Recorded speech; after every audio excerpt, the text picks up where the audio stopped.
All right, we got our first episode of Tales with Taylor. We're here. So I'm here with Travis, and yesterday we had a little incident. We were both out surfing right Venice breakwater right behind us, and there was an active drowning, and I'm gonna let Travis tell the story. Yep, so welcome back, guys. We're doing this little collab. This is Hero's Journey, Taylor's Tale, just meshing into one. So, hey guys, right here in Venice Beach where the action went down. So, it was just a normal day. It was a Sunday, if you can believe that, a Sunday, just Sunday afternoon, very nice out. So the waves are a little big. All right, so to set the scene, the waves are kind of big, but for like the past 4 days, it's been like a big south swell, and yeah, it was still big yesterday. Yeah, like, so there's been a lot of swell in the water, so it was like the ending of the swell. And so there was beginners out, etc., but it was still a little rough, but it didn't seem that crazy. All right, so the afternoon moves on and the tide starts going out a little bit. The tide starts going out, and because the tide's going out, it's kind of like creating more of a rip tide, bringing you out to sea.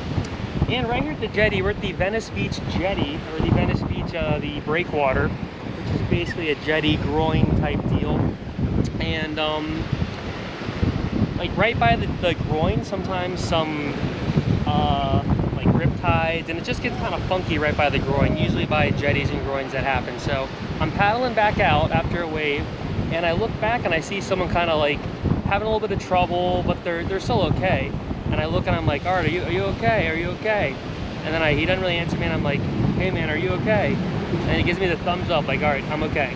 So I'm like, Art, he's okay. So I keep paddling out, and this is just to paint the picture, this is kind of a bigger guy, like a heavier set guy on this, a big foam board, so he's kind of obviously a beginner. So all right, he's okay. I keep paddling out. I'm kind of keeping my eye on him because he seems a little like he needs some help, but he didn't want to admit he needed help. I don't know, so I just kept paddling out, but I didn't think it was that dangerous. Look back again, and then all of a sudden I see him start to like really flounder, and then I see his head go under and he yells, help! And literally starts drowning. He literally is going under the water and is drowning in real time, right in front of me, 10 feet behind me. So I immediately... hold on, before you go further. So let me just say, I had just finished like my best wave of the day, so I was like all the way in at the shore here, and I'm looking and I'm seeing this going on, and Travis is pretty close to the guy. I've got to like get there, but also there's a lifeguard station right there, and there was a lifeguard on a jet ski right over there, and none of them were responding. And I'm seeing Travis, you know, going up to this guy, and like Travis said, he's like a big guy, and all of a sudden Travis heard help. I just heard a big scream, like, ah! like a crazy, yeah, like it sounded like a 50-year-old woman screaming. Yeah, it was like a shriek of terror. It was scary. It was like scary, and yeah. I was like, I didn't know if it was a shark. I didn't know if you stepped on a stingray, but like I was really impressed with Travis with no hesitation.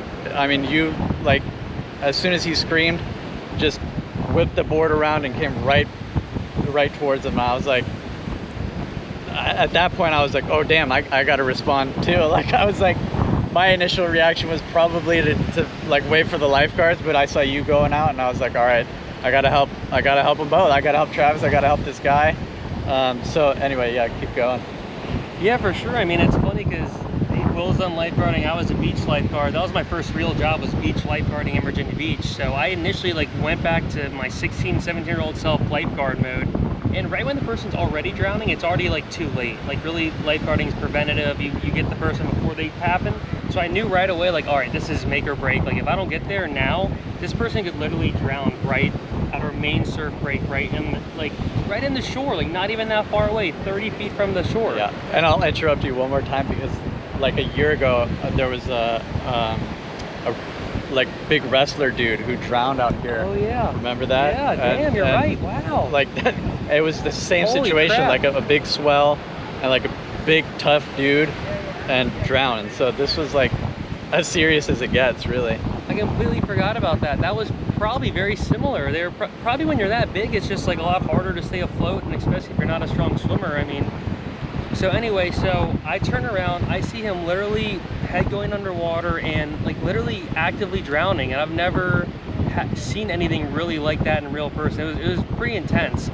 So I'm immediately paddling towards him, and every time I kind of see his head go up, I'm yelling, "Get on the board, get on the board," because the thing about surfing, you have a big floaty next to you, but when you're in panic mode and you didn't get a lesson, obviously, I tell everyone you have a big floaty connected to you on a leash. If you're in trouble, grab the board like it's a lifeguard buoy, and hold on to that thing. That will save you. And he wasn't even reaching for it. I could tell he was just in panic mode, wasn't reaching for the board. And he had a leash on and the board was right there.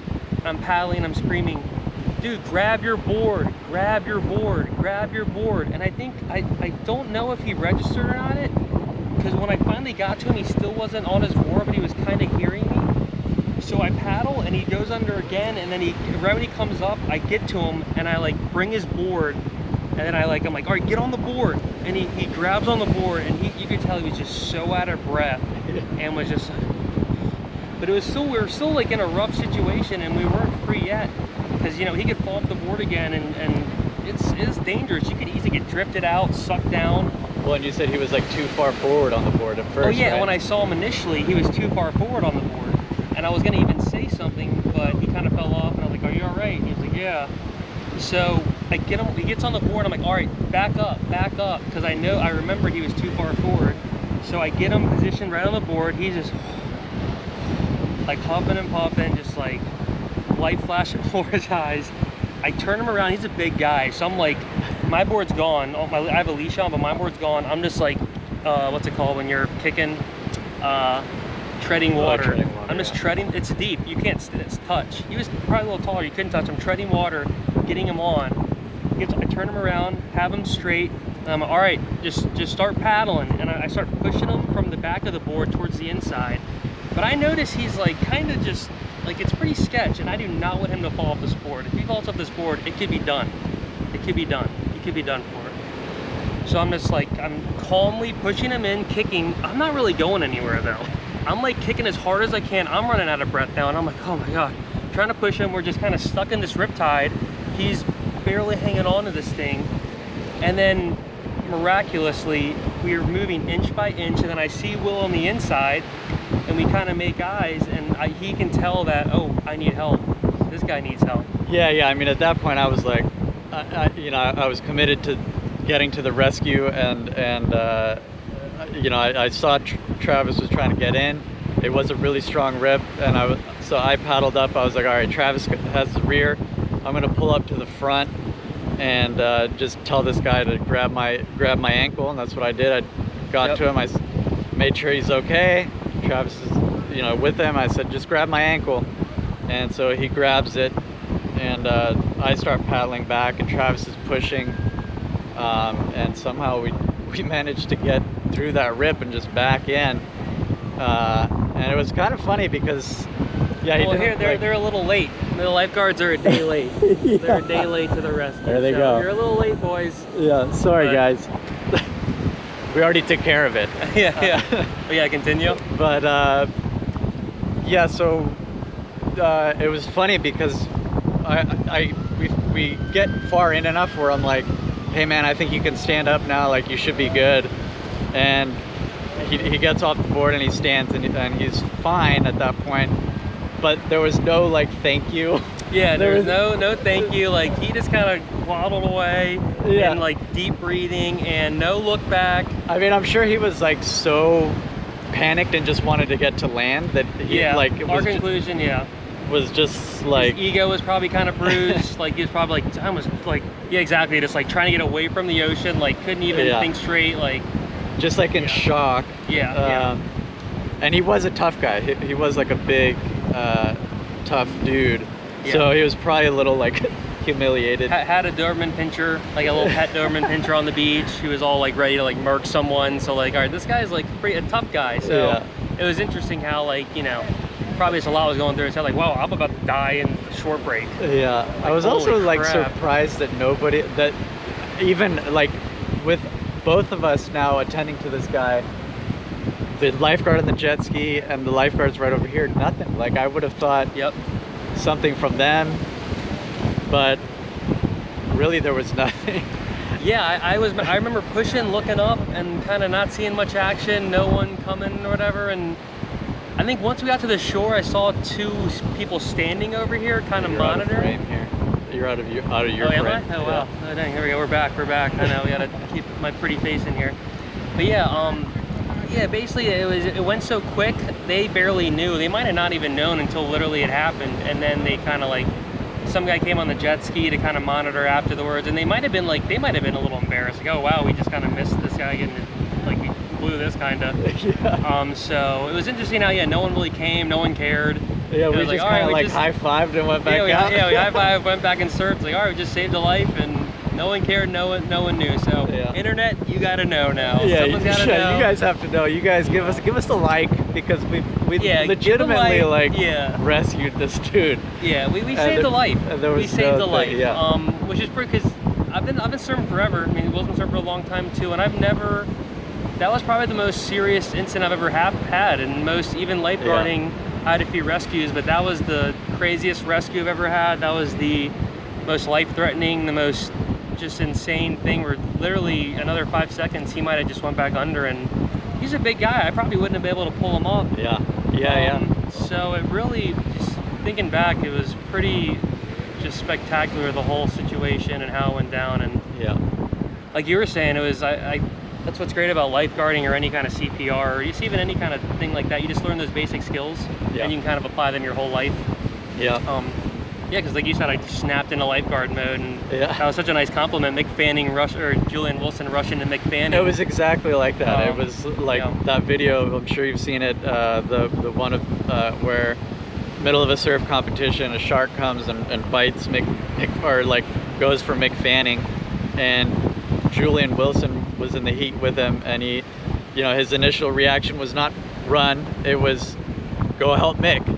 And that's exactly what you did, and I was like really impressed, and it was awesome. And so I want everyone on YouTube to know, and yeah, it was quite an experience. I wanted to say one more thing, I felt like, but I can't think of what that is now. Just to say, when we went back out, just to kind of give you an idea of the conditions yesterday. I mean, it doesn't look like anything now.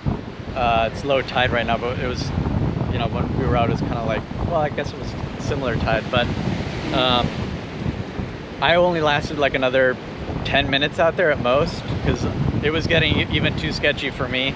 The tide going out was pulling you out. It was hard to stay in position.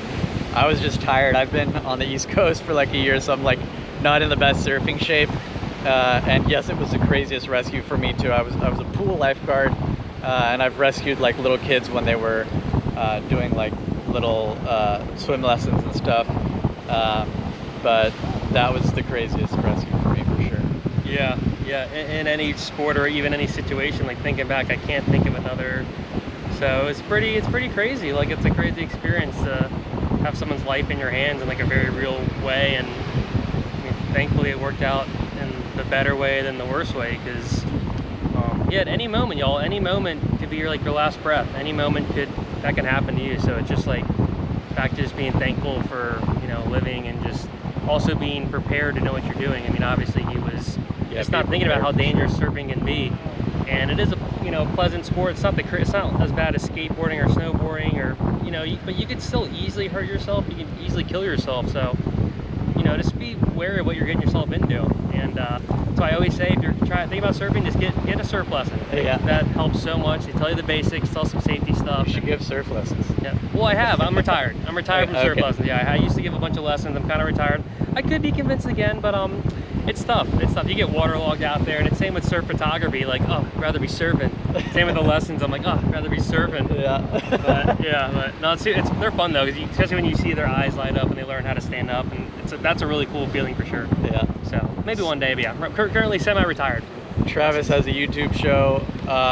It is The Hero's Journey, and yesterday he proved to me he is absolutely a hero, and I love you, man. Thank you, brother. I love you too. Back at you, and thank you very much. It's funny. I never thought The Hero's Journey would actually be a about being a hero. It was more so the archetype of that storyline that's so prevalent in movies and everything from BC, whatever, to now. That's hero's journey from nothing to something, and you come back again. That I never thought about that, actually, me being a literal hero in that sense. So it's pretty cool. Anyone who's taken Screenwriting 101 knows what the hero's journey is. Yeah. Travis is literally a hero, and give him props. Follow him, give him likes. We need those likes. Need those likes, yeah. I need those subs, need those likes. I need to get enough subs, start making that YouTube money. I need that YouTube money. But yeah, so thank you, Will, for having me on your show. Thanks, guys, for stopping by to Hero's Journey. We'll do some more collabs in the future. And have a good one, y'all. Peace. Peace.